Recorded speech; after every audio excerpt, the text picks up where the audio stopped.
Hello there. I just want to make a quick video. I won't keep for long, or I don't know, whatever. I guess I'm really just making a video to deal with stress. Sometimes making videos can be pretty therapeutic. Considering all the stress I got in my life right now, I was just, I don't know, chomping at the bit for it.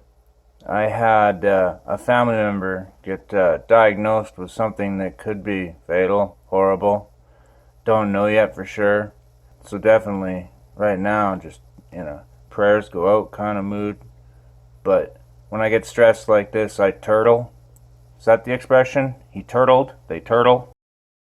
Basically, it's like talking to my inner circle family, but other than that, I've just basically been avoiding everything and everyone, stressed out about it. And I think it's a lesson of bad blood in a way, like my family right now.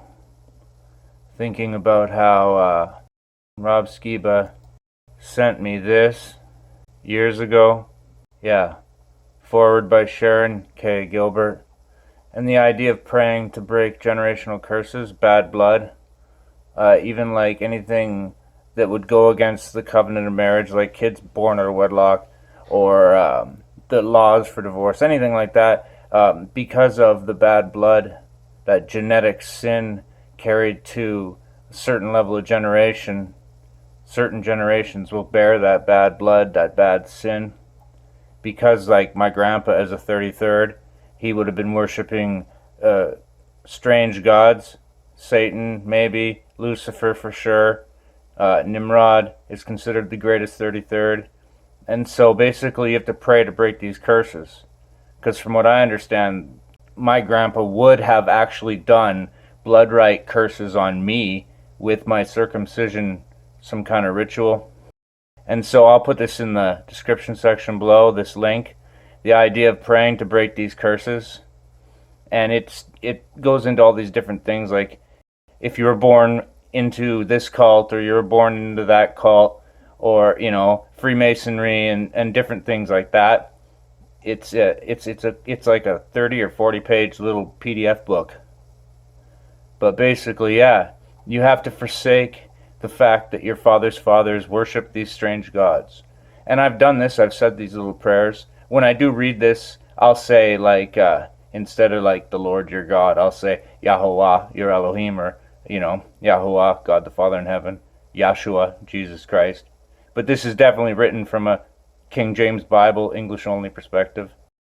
But anyway, that being said, just stressed about my family and how this just keeps going in cycles, because I feel like in a way I'm the only one who's, some of my other family members are seemingly starting to get it. But I mean, I feel guilty enough that I used to treat people horribly, Christians and whatnot, back in the day. And now it's like repenting of all of that, and how can I not? Or even like this, being unpersoned online. YouTube, not even allowed on Twitter. I've had many Facebooks and YouTube because of the censorship. But this, seeing Gonza Shamira, the face like the sun, being deleted. And so I reposted his Age of Deceit movies on my page. And I noticed the other day that they deleted them. Or at least the first one.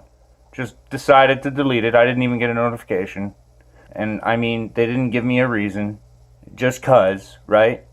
And so like if you go to my new Marimore, I mean my old one, God knows how many tens of thousands of subs I'd have by now. Basically still getting notifications, emails and stuff taunting me almost about it. But if you go to my YouTube, I always use the same format. I run the same playlist, my top shelf, which is like a Canadian expression for a type of hockey goal. And so my top shelf, and then uploads, proofs for the Bible, all these different things that obviously the beast doesn't want getting out.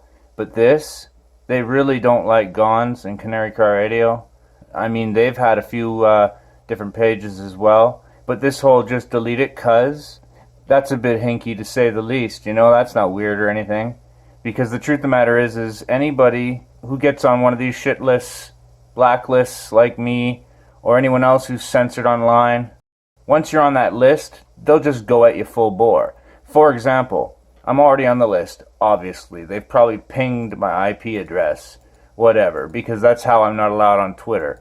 But anyway, So say once you're on a shit list, someone who doesn't like you, maybe someone who's got something against you, if you're a Christian, that could be anyone, extreme atheists, gammas who spend all their time just poking and prodding, or even worse, people out there making up sock puppet accounts, operating from a place of deceit. But say even like, atheists, hardcores, aggressive people, trolls, or even like cults, like cloning cults. I have to deal with a lot of weirdos like that in the transhuman movement and the whole cloning community. And so say people in these circles roll up a bunch of sock puppet accounts, and then they decide to just hammer one of your videos or a bunch of your videos with mass reporting, mass complaints. The YouTube AI, already recognizing people like me as on that said shit list, they won't even really question it. They'll just use it as an excuse to auto-flag, and they'll confirm the complaints. Sometimes, like it says, I don't even get notifications. You can't appeal.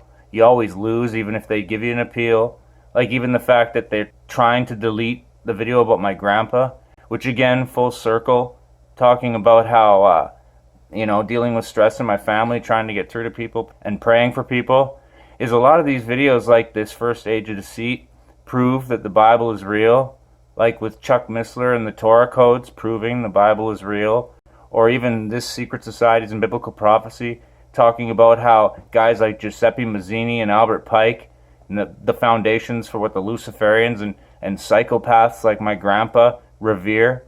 Like, so if there's proof for that and they want to delete that, it's bunk, obviously, but I wasn't actually expecting it. Like, I can understand, going after Cooties 19 or false french fries, but religion stuff, they're really ramping up if they're doing that.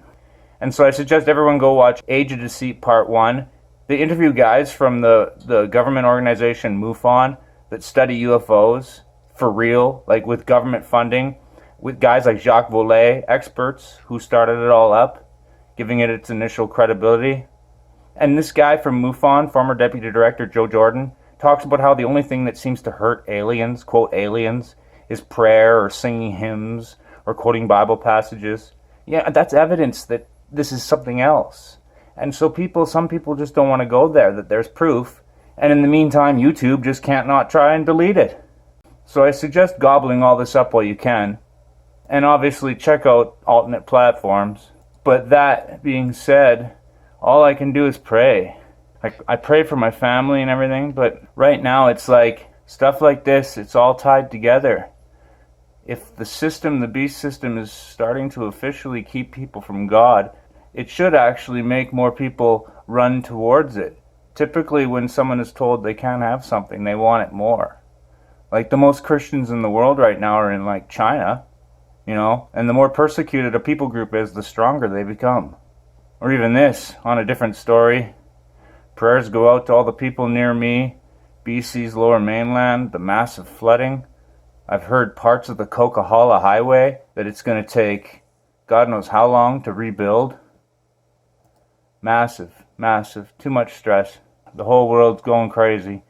And natural disasters and apparently, manufactured consent with the chemtrail weather modification, but whatever. And then praying for people like that, that's pretty stressful. Like, so far a few dead and lots of animals displaced. Crazy. I'm glad I live up in the mountains. Or this on an even different topic. The idea that the Richard Kuklinski, the Iceman movie was almost all a fabrication. And people who were actually there, mobsters and whatnot, saying that whole movie was a lie.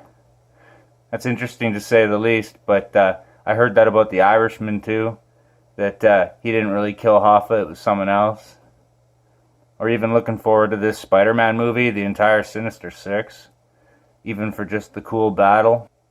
But I don't know, I'm just so stressed out. I thought this video would help me. Making videos is kind of therapeutic. Even now I'll jump into the editing process or whatever, because I've just had such rank gut rot.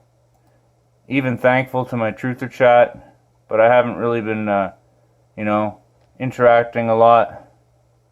I tend to turtle, like I said, when I'm stressed out. And so, even to all these guys, thankful. And I'll be around when I'm around. So for now, I'm just kind of, I guess, vegging incognito. So with that, I'll just say peace out.